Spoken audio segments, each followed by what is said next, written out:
Something came up yesterday when I couldn't stream to some platforms. I know in the UK they had the HMRC site down and a number of others. This is whilst the suggestion. I was going to say call it a threat. Let's call it a suggestion of digital ID is in the air. Suddenly, millions of people couldn't get access to government websites yesterday, which doesn't bode well, and it spawned quite a few comedic videos.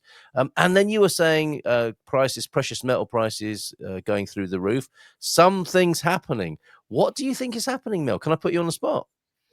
Yeah, look, I think there's a range of things happening, and I probably take a slightly more spiritual bent on everything that, we're being thrown into chaos, you know, to allow us to learn some stuff big time and change the world. I mean, you don't fix a problem going in with the same mindset that you created the problem with. Right. So we all have to dramatically change in order to make something different happen. And that's not going to happen, unfortunately, without some severe pain behind it. And I think I don't think there's anybody, whether you're a conspiracy theorist, a spiritual person, or just a pragmatic, more logic-based person, you can't deny that everything feels nuts this year. Like the news cycle goes in minutes. It's not even weeks and days. The latest big thing hits the airwaves and it's gone in half an hour. That's So right. there's there's just craziness going on and it's ramping up, and there's many possible, theories and explanations for it. But I think that I left Australia in 2017 because I looked at the economics and went, everything is being propped up. The housing pricing, they're printing money, they're doing all of this stuff. It's going to crash. Well, that was 8 years ago. The reverse has actually happened. Everything's gone up so much in value. But I still think it's because they're ramping up in a different way. We are seeing people who are, the reality is you don't even own your house anymore. It's a little bit less of an effect in Portugal. But when your housing, we would call them in Australia rates, your IMI, your things like that, I don't know what you call them in the UK, the property taxes you pay to the government every year, when they're escalating up to a point where people who've paid off their house and on a pension can't afford to pay that, then they can Yeah. take your house. Yeah. They're talking about cars where you have to pay subscription to be able to use certain services. Microsoft make you pay a subscription. People are saying there's washing machines and things where you have to pay a subscription to be able to use some of the functionality. Hmm. It's it's ridiculous. It means that nothing is able to be owned, and we can never have some ability to just go, we're sorted. We have our finances under control. We have a house. My mum always used to say, just make sure that you have a roof over your head. Yeah. Everything else you can sort out. And we don't have that security anymore. Hmm. Um, so I think that we are being pushed into changing things dramatically, excuse me, and also there's a massive uptick in the spiritual side of things and awareness of a whole host of stuff that we've never even looked at. And it's such a big thing. Like, I don't know if you guys have seen the telepathy tapes. I think I've mentioned them to you now. There's huge amounts of spiritual channels, of astrology channels, there's psychic mediums online, there's so many things going on that there's this massive uptick in people going, maybe we have other skills and abilities. Maybe there's more. Maybe there's something under the pyramids. Maybe the pyramids were used as a communication channel. Maybe there is free energy. Not. Maybe there Do is you mean? free electricity. Do you mean to say they weren't just created to be a tourist site? One possibly, I know they had forethought.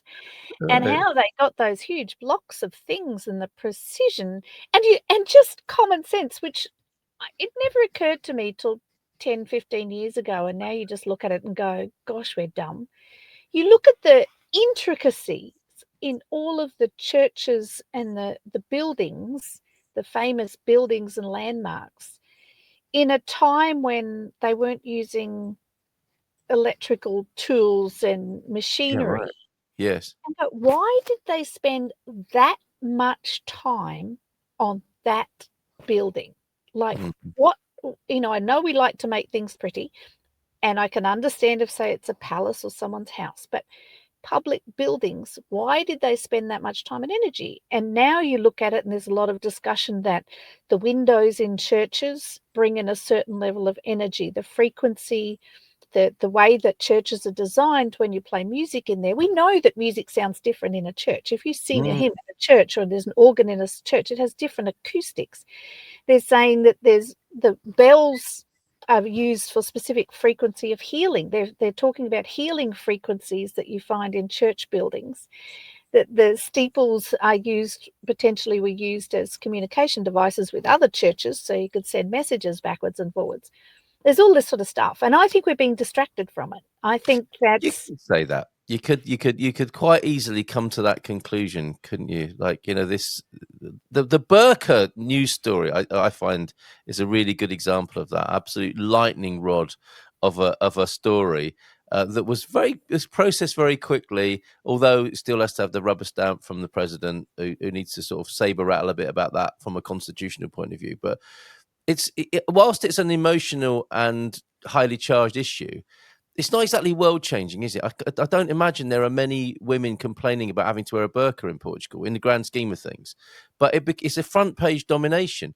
And compare and contrast that to Antonio F sharing with us. Do you remember when we were kids, for example? And sorry to start a sentence with when we were kids, or do you remember when this was all fields? But this sort of story, when we, like a few decades ago, when we were kids, small earthquake. That would have been on the breakfast news if it had happened overnight, wouldn't it? And it would still be on the news at lunchtime and maybe dinner time, if you're lucky, as it were. And people would be talking about that, and someone would be flown out there to ask people if they felt it and that sort of thing. This mention of a small earthquake in Terceira Island, Açores, will be gone, won't it? This will be replaced by some red hot polarizing divisive news, which I think, as you're absolutely right, either is intentionally put there to distract us, or that's just happening anyway. That is the feverish part of the human mind that loves to feast on that sort of stuff, and meanwhile our deeper aspects and capabilities go unnoticed and unattended to. And I don't think there's just one purpose. I think there's multiple. I mean, when you look at that particular issue, the one thing that I see, and I saw this happening during COVID, the government powers that be that were will bring in something to attack a minority over something that people applaud, knowing that the people will applaud it. Yes. So then they can apply it to us. And we can't say, you can't do that to us, because then we're being racist or discriminatory, because we're saying, well, you could do it to them, but you can't do it to us. And I look at this burqa issue, and don't get me wrong, I don't like burqas, and I don't like the way that comes out for the people in those countries. But as you say, it's hardly relevant here. Right. Then banning them here is not going to do anything to help women's causes in Australia. Do you think those people who are not, all it's going to mean is that women that have to wear burqas are going to have to stay home now, if there's any in Portugal. And do you think if they're getting abused and beaten or mistreated, it's going to stop them being mistreated at home? No, there are already laws for that, aren't there? There are already laws for that. There are already laws for that. Yes. And does that mean now, and I had to laugh because our mutual friend did a video on this yesterday, and I commented, so, he does videos with a balaclava on and a scarfy thing because it's cold, and so do I. You put something over here and then you put something over your hoodie on, and are you going to come down and tell me that I can't wear that now? Because what right do we have to tell someone what they can and can't wear, as long as they're not public nudity or something like that? So, if we've approved it for a burqa, if we've ever said it's okay just to ban this piece of clothing. Yes. Because that's all it is a piece of clothing. Nuns wear the same or similar, and we all run around in winter rugged up. So if it's okay for that, are they now going to be able to tell me what I can and can't wear walking down the street too? Or what? I think also, you are, as we were 5 years ago, told to wear masks and cover your face up. Yes. And that's still okay. You see people going into supermarkets still, or driving down the street by themselves with a mask on. Yes. so it's this hypocrisy, and I think you have the conditioning to, as long as it's not me, I will approve taking away the rights of someone else, Yes. and forgetting that that can be pointed at me later when it's a government or a situation I don't want. But Yeah. also, I think it's this, as you say, the outrage and the division, and it creates more division because we have this argument over, well, how can you say that about this person and not about this person? And it's all this big distraction. It keeps off the news cycle instead of us sitting here today talking about, hey, I was watching this telepathy tape, and did you see that these stories of these non-verbal autistic kids can communicate with each other, and they're doing scientific experiments? Did you know that in some parts of Europe they're running testing with, or they run schools with children that are blindfolded, and they're doing their schoolwork blindfolded, and are able to sense things and know what's being written. And I personally know a child who went through that program. They moved to Portugal and it subsequently stopped, but as a young child did that Oh, program. interesting. There's people I personally know who've done all sorts of amazing things in this realm. And not only are we not talking about amongst ourselves, which I think is important, because then it gives some validity. If we only hear this, 20 years ago, I would have thought someone was an absolute Fruit Loop or a Byron Bay Nimbin love child, as we would say in Australia. Yes, But I now know. I'm Yeah. stunned when I'm talking to someone who's a lawyer, or there's actually a really impressive female, I think she's a lawyer or doctor, I think she's a doctor, who's suddenly out there talking about telepathy and healing of what she's doing openly on stuff, when only 6 months ago she was talking from I think it was a medical perspective. Well, her So job's once you going to be. see these logic people doing it, then you go, maybe there is some validity. Maybe I need to look at what I can do. Their jobs are being replaced by AI, Mel. That's why they're opening up to these other capabilities now. And thank goodness. It's a good argument for AI that those things that are way beneath us, with all the sort of logic and technicality that are better done by machines, that can make quick decisions of that kind, will free us up to our greater capacities.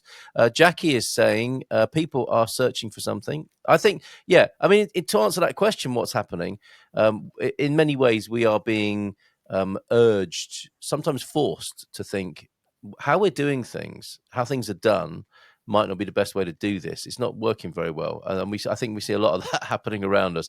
People are searching for something, and faith followers numbers are rising fast. As Jackie, I'm finding people want to learn traditional crafting again, to do something real, right? Do something with their hands, and just the miracles, the daily miracles of the sun coming up.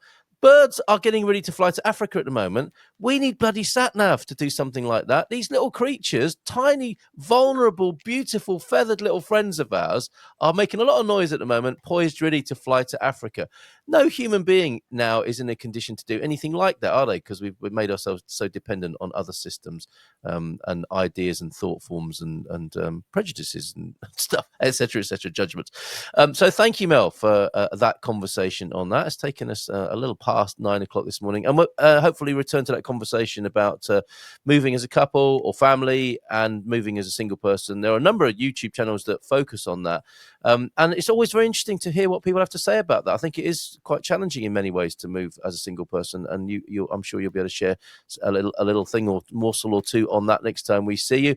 Another validation for John, great guy. Sorry I didn't mention this earlier, from our friends at Chumbaria. John is a great guy, honest and hardworking, recommended. A nice little testimonial for our new co-host resident, John Wood there of valwood.pt. Got a final thought for us, Mel, on this idea of what's happening in the world right now? Do you feel it coming to a sort of climax or ahead? Or is that just a sort of a natural human expectation? It's like, watching the perimeter, thinking something's going to happen. I think it's ramping up, and I have to say I thought it was coming to a head in 2020, and we're still here. So I'm not the best person to ask, but it does seem to be going faster and faster and harder and harder. And I do see a lot of, exactly as Jackie said and you said, is that I hear that there's even young people now starting to go, we don't want to be on the phones all the time. Yeah, We want yeah. to get back to dumb phones. I certainly am very fortunate to be in a very small town where half the time I'm just, when I hear all this fight and hatred over burgers or whatever, I'm just chatting with the neighbours and I'm just being loved and cared for in my area, and someone knocked on my door and gave me cauliflower last night, and Beautiful. I think that's making I maybe it's just because I'm in my own little happy bubble, but I'm thinking that people are starting to step back and just going, "Hang on, this is not right. We need to get back to human connection and do some stuff." While there is also a parallel race on for AI and everything else, which I'm not a fan of, as you know. So there seems to be a parallel race going on in both Let them have directions. it. Let them have it. I say, the people. We all got to do what we've got to do, right? But we don't have to be part of all these other sort of concurrent agendas. What was interesting about what you just said is maybe I'm in my own happy little bubble, as though that were a criticism in a way. I mean, what would a world be like if everybody was in their own happy little bubble? It would be terrible, wouldn't it? All those selfish people being happy and just minding their own business and doing their own thing. Disgusting behavior. And just quickly, I mean, that's a key thing, isn't it, compared to 50 years ago? Right. I was raised in a town kind of similar, part of it to where I am now, and we didn't know what happened in the next town. You watched the 6 o'clock news if you were lucky for half an hour. There was no other news on. Yeah. And let alone, I couldn't even tell you who was the president of another country when I was Yeah. growing up. Like, it just didn't matter. Now every day we get a rundown, blow by blow description of everything Trump says. Who cares? Yeah, go You know, stick it. so I think that we're overwhelmed with too much information about too much of the world. Yeah, I think you're absolutely right, and you're shamed in a way, aren't you? Not, you're like a sort of digital peasant if you're not if you haven't been told which people to like and dislike, you're somehow an ignoramus. When perhaps the opposite is true. If you are Well, able to be manipulated constantly by other people's editorials and opinions, maybe that's a shortcoming.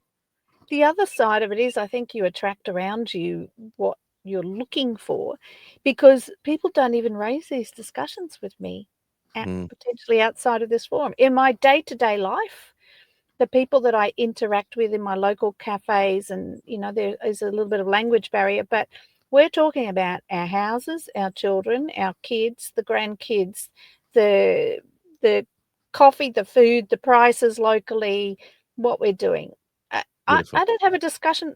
No one in my town would know whether I liked Trump, didn't like Trump, didn't what party. Nothing. They want to know about koalas and kangaroos and spiders and sharks, and Of course they do. and You're Steve Irwin's and what's representative in happening on my Portugal. house. The crazy woman, and why are you running backwards and forwards with bottles of water? It just doesn't come up in the conversation. It Yeah, may and if it do in private homes that are people, but the people who are around me that are interacting with me, I don't bring up the conversation. They don't bring up the conversation. It doesn't even come up. I'm talking about sitting in the cafe playing mahjong with people soon, and we just don't go there. It's great. That's amazing, isn't it? And probably if you did, it might be a giggle and a laugh, but all these silly sods in far off places making themselves unhappy, right? So calma, tranquilo, this great way of life that you speak of. And sorry to drag you away from that for so long, but thank you for having this conversation. I think it's an important one to have from time to time. Have a great day, Mel, and good luck with your Well, workshops. back to the house. Good luck with the biscuit jointing. Um, and we'll see you in due course. Thanks, Mel. Thanks, everybody, for watching today. Thanks to John, who made a stunning debut. Have a great day here, and we'll see you again tomorrow. Take care. Bye. In Portugal, there's a YouTube show full of fun facts